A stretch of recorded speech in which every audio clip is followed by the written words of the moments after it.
Hola, ¿qué tal? En este video vamos a hablar de las propiedades espejo, brillo y reflexión difusa.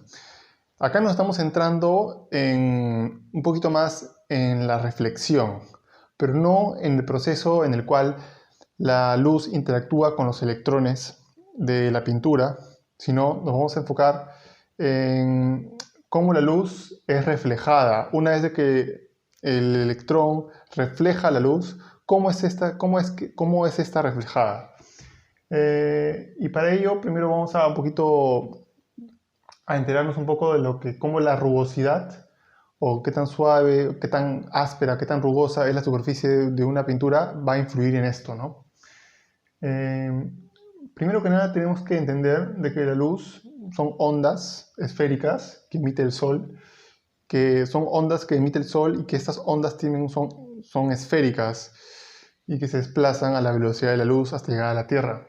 Estas ondas son ondas visibles que son bastante energéticas. Eso quiere decir de que la longitud de onda de la luz de estas esferas concéntricas es bastante chiquita. O sea, ¿por qué? ¿Por qué? Porque cada rayita de aquí, cada pedazo de esfera de acá, perdón, cada hueco cada hueco entre cada línea es un ciclo. Cada hueco entre cada línea es un ciclo. Entonces, como tiene mucha energía, la luz puede generar muchos ciclos en poco tiempo.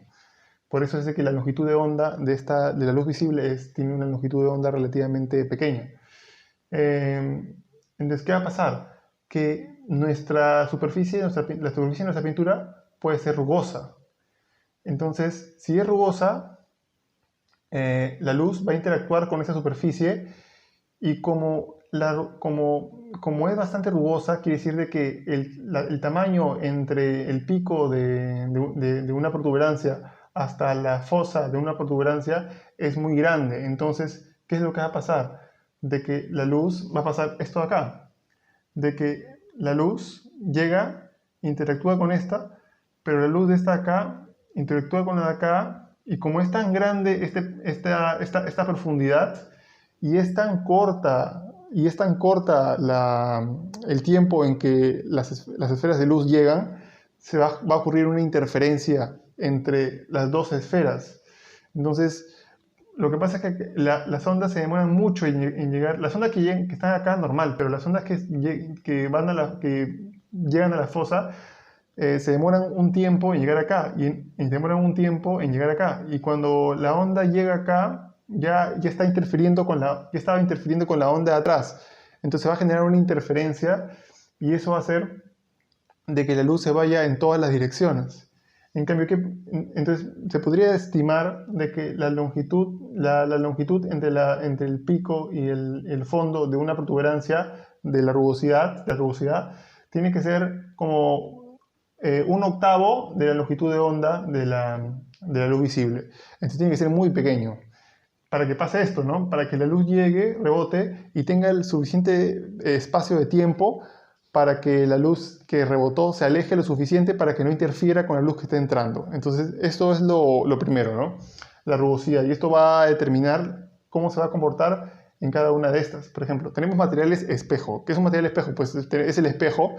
El espejo es de hecho un material que justamente lo que hace es de que la luz, estamos en este caso de acá, ¿no? Estamos en el caso de acá, en el que la superficie es lisa, no es rugosa. Entonces las luces no van a interferir entre sí, las ondas de luz no van a interferir entre sí, y lo que va a pasar es que se reflejen en una dirección determinada.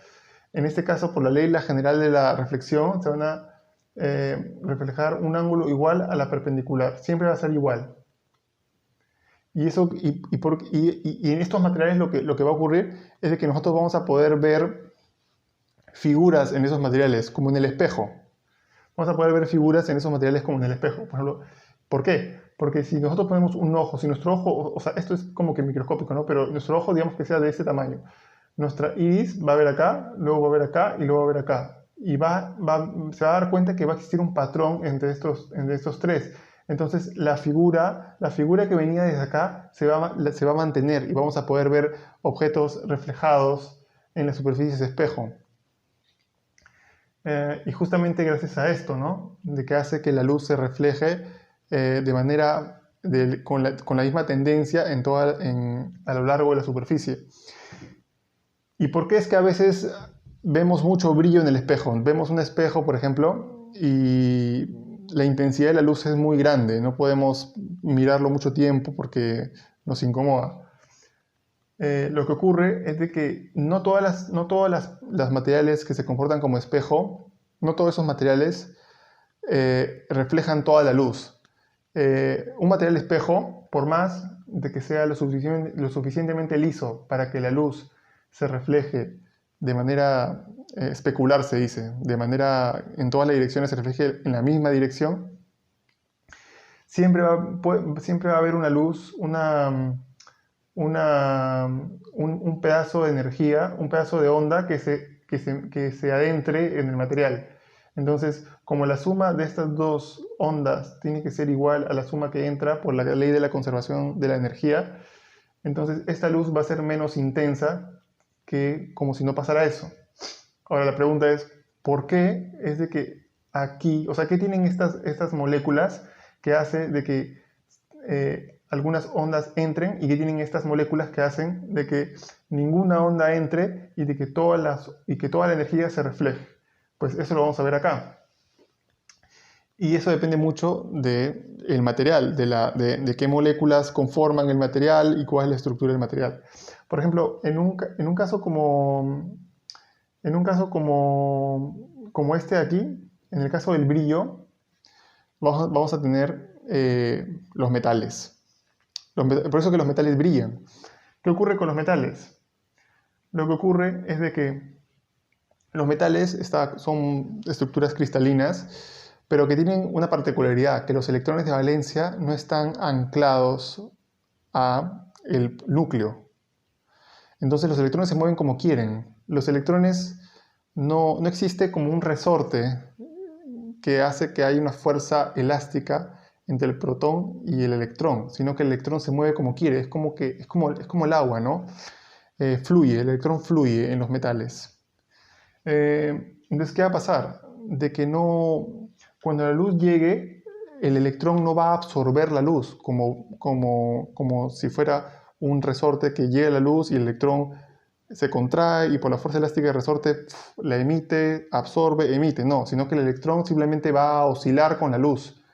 La luz va a generar una corriente en el metal, por eso que los metales son sensibles a la corriente, ¿no? O sea, pueden haber corrientes en los metales. Entonces va a generar una corriente y esa corriente, entonces la luz llega, hace al electrón oscilar, genera una corriente. Sin embargo, como el electrón es una partícula de que puede oscilar a todas las frecuencias porque no está amarrado nada, entonces va a oscilar a la misma frecuencia de la luz y lo que va a pasar es de que va a generar su propia onda electromagnética al oscilar y va a reflejar la luz, pero lo que pasa es de que la luz que sigue su camino porque no ha sido absorbida, sino que la luz que interactúa con el electrón sigue su camino, acá lo podemos ver, ¿no? Acá está el electrón. Esta es digamos, la estructura, la pintura, esta cosa negra. La luz es esta onda negra que viene, lo hace vibrar, lo hace oscilar el electrón de arriba para abajo. Este electrón emite su propia luz. Sin embargo, la onda de luz negra perdió un poco de intensidad porque ha invertido un poco de energía en mover al electrón, aunque sea mínima porque no tienen casi nada de masa. Pero lo que ocurre es de que el electrón emite una onda las ondas que emite el electrón para la derecha son ondas que están desfasadas 180 grados con la onda que entra. Entonces las ondas que entran se van a cancelar. Entonces toda la energía se va a emitir para afuera. Entonces quiere decir que toda la energía de oscilación, toda la onda electromagnética que el electrón va a emitir, se va a reflejar 100% para afuera. ¿Y eso qué significa? De que va a ser muy intensa y va a generar un brillo. te va a ser difícil para ver porque nuestra retina no está preparada para altos voltajes. Entonces, por eso es que nos incomoda. En cambio, ¿qué pasa con, por ejemplo, otro material que no tenga ese comportamiento molecular, como por ejemplo en los metales, que los electrones se pueden mover como quieran? Hay otros materiales que son espejos, pero que sin embargo, cuando nos vemos reflejados, no hay tanto brillo, porque hay una parte de la luz que entra en el material y la intensidad de la energía de la luz reflejada se pierde. Lo que ocurre es que en estos casos, por ejemplo, los electrones no están libres y no pueden moverse como quieran, no se va a generar una corriente, sino que el electrón va a absorber la luz como si se trae resortes. Entonces, en ese caso, el electrón va a absorber la luz y va a emitir sus propias ondas, pero lo que ocurre aquí es de que acá el electrón iba en sincronía con la luz, entonces se movía en el acto. En cambio acá, como hay una especie de resorte y enlace entre el electrón y el protón, va a haber un desfasamiento. Y en un desfasamiento, lo que va a ocurrir es que la onda electromagnética que emite el electrón no va a estar en sincronía, no va a estar en la misma, no va a estar como opuesta como ocurría acá, sino que va a estar en otra fase, pero no en una fase de 180 grados, sino en otra fase que hace que las ondas que entren no se eliminen. Entonces las ondas que entran no se va a eliminar y la energía se va a repartir tanto para afuera como para adentro. Entonces lo que va a pasar acá es que se va a emitir una onda de luz para dentro del material y una onda de luz reflejada para afuera. Entonces, si bien la superficie es lisa como para que la onda de luz reflejada siempre tenga la misma dirección y podamos ver objetos reflejados y se comporte como un espejo, la intensidad de esa reflexión no va a ser no va a ser lo suficientemente fuerte. Entonces no va a tener tanto brillo, ¿no? Y por último, tenemos a las superficies mates, que sería lo opuesto a las superficies espejo. Es importante decirte que a las superficies espejos también se le dice, el fenómeno físico se le llama reflexión especular, y a las superficies mates el fenómeno físico se llama reflexión difusa. ¿Por qué difusa? Porque las ondas de luz no son reflejadas en la misma dirección, sino que son reflejadas en todas las direcciones, justamente por este motivo, ¿no? El motivo de aquí, de que llega la luz, esta esfera acá interactúa con la esfera anterior y hace que la interferencia de las ondas se mezcle y el resultado sea una onda que vaya en diferentes direcciones a lo largo de la superficie metálica. Entonces, en conclusión, tenemos que asegurarnos de que observar este tema de aquí, porque este tema de aquí, la rugosidad, va a determinar las propiedades espejo y las propiedades mate del material. Y el brillo, pues básicamente está determinado por las mismas moléculas, la misma sustancia que conforman la pintura. Muchas gracias por haberme acompañado en este video y nos vemos en un próximo video. Hasta luego.